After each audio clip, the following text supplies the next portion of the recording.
saudara-saudari senasib seperjuangan, adalah hak kita, hak rakyat bangsa ini untuk mendapatkan kesejahteraan. Terlebih bagi kita, kaum buruh. Bertahun-tahun kita memeras keringat, melakukan kewajiban kita sebagai pekerja di pabrik itu. Tapi apa yang kita dapat?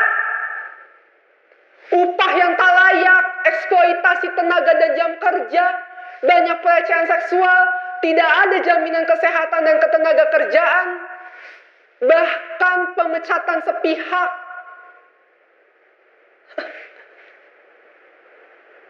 Tidak ada waktu bagi kita untuk berdiam diri saja, kawan. Tidak ada waktu bagi kita untuk menakuti apa yang seharusnya tidak kita takuti.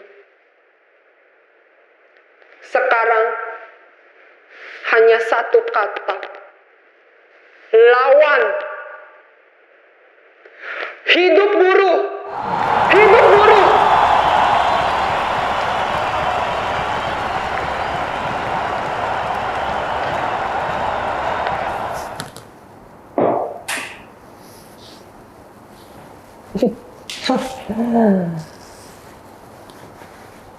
Begitu semangatnya aku waktu itu. Aku seperti singa yang mengaum di antara ribuan penghuni hutan. Semua mata tertuju padaku. Mereka terdiam. Entah itu karena orasiku atau karena kalimat-kalimat itu dilontarkan oleh orang yang notabene-nya hanya pendiam.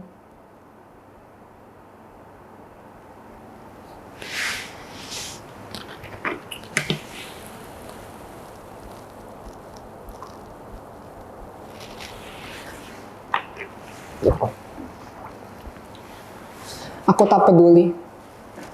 Yang pasti, aku hanya menyuarakan apa yang menjadi keluh kesahku selama di pabrik itu.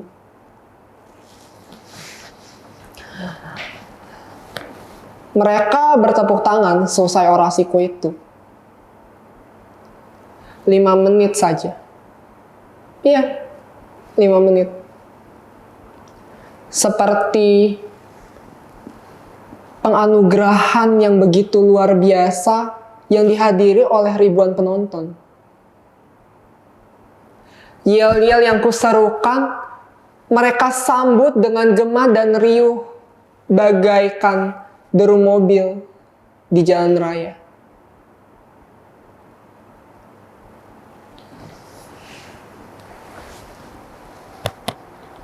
Aku, Burhanuddin, sang orator.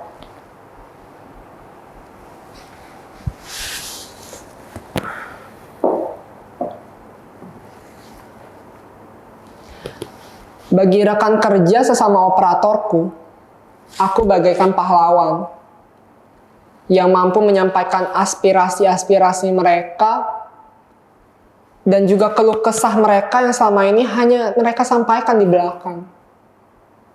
Yang selama ini bisanya hanya dicoret-coret di dinding kloset dan juga di dinding-dinding perusahaan. Berisikan umpatan-umpatan atas para petinggi yang gila kekuasaan.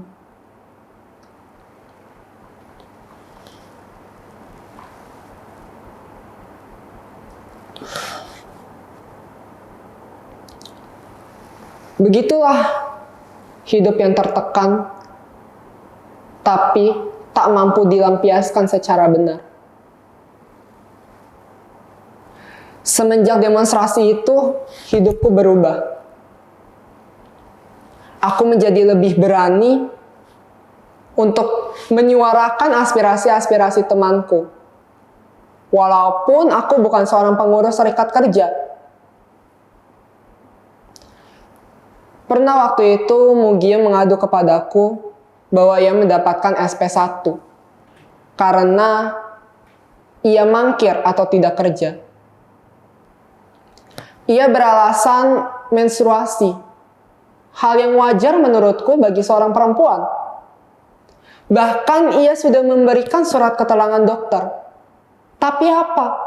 Perusahaan itu menolaknya. Ketika ia bercerita itu, lantas aku marah, meninggalkan pekerjaanku dan langsung kulabrak supervisor Eden itu.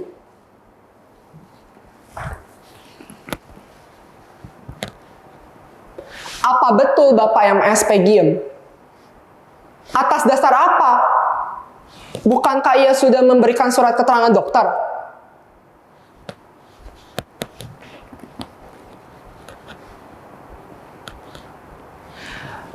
Kami tak bisa menerima surat tersebut. Kamu perlu tahu bahwa perusahaan ini sedang menerima banyak order dan juga banyak target. Kamu tahu berapa kerugian perusahaan ini jika satu orang saja tidak kerja? Surat SPGM tersebut saya berikan sebagai pelajaran bagi semua karyawan. Pelajaran apa? Pelajaran mana dan guru mana yang mengajarkan bahwa wanita tidak boleh menstruasi ketika menerima banyak orderan? Aku yakin bahwa pelacur sekalipun tidak akan pergi melacur jika ia datang bulan.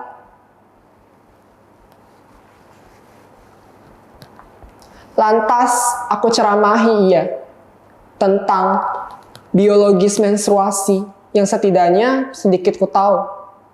Dan juga hubungan struktural antara buruh dan majikan. Lantas mukanya memerah. Dan ia menyuruhku pergi keluar. Namun aku tetap bertahan dengan pikiran-pikiran sosialisku. Apa yang ku dapat? Tinjuan di pipiku ini. Dasar kau duda tua. Tentu saja aku tidak ingin mengalah. Tidak ada kata kalah di kamus besar hidup. Aku tarik kerahnya, langsung kuhantamkan ia ke dinding, dan kuancam dia.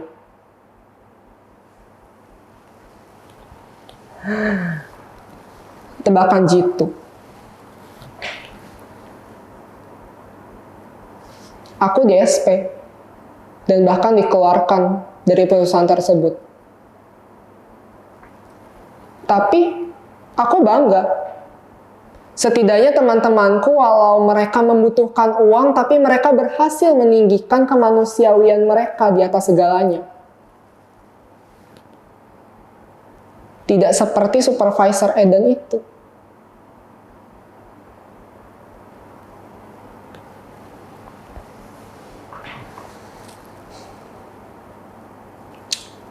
Komunitas yang dipimpin oleh Mas Nurdin, sahabatku, dan juga diwakilkan oleh aku.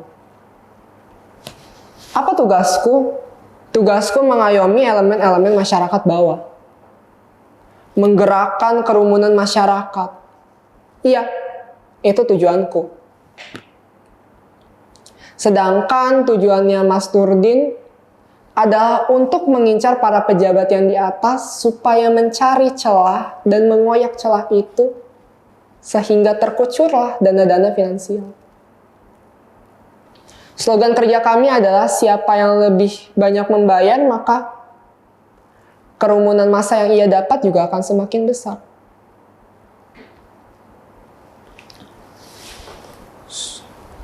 Jangan berisik, ini rahasia. Sebentar lagi kita akan adakan demo besar-besaran. Tentu saja demo itu mengkritik pemerintah atas kebijakannya yang tidak jelas saat ini. Tapi jika kau mau datang, satu kepala kami hargai Rp100.000. Jangan tanya dananya dari mana. Tentu saja dana tersebut dari rival politik pemerintah sekarang. Kami juga sedang menyiapkan orasi besar-besaran yang justru lebih menjanjikan dibandingkan janji-janji partai politik pada pemilu yang lalu. Begini, saudara-saudari sebangsa dan setanah air, sudah kita ketahui sejak reformasi dan sudah kita sepakati bahwa korupsi, kolusi, dan nepotisme haruslah diberantas. Tapi apa yang terjadi di saat ini? Apa yang dilakukan pemerintah sekarang? Bahkan lembaga hukum tertinggi negara ini yang mengurusi tindakan korupsi itu sendiri malah terima suap. Sungguh tidak becus pemerintah kita sekarang ini. Apa yang seharusnya kita lakukan, kawan-kawan? Ya, ganti pemimpinnya, ganti kabinetnya sekarang.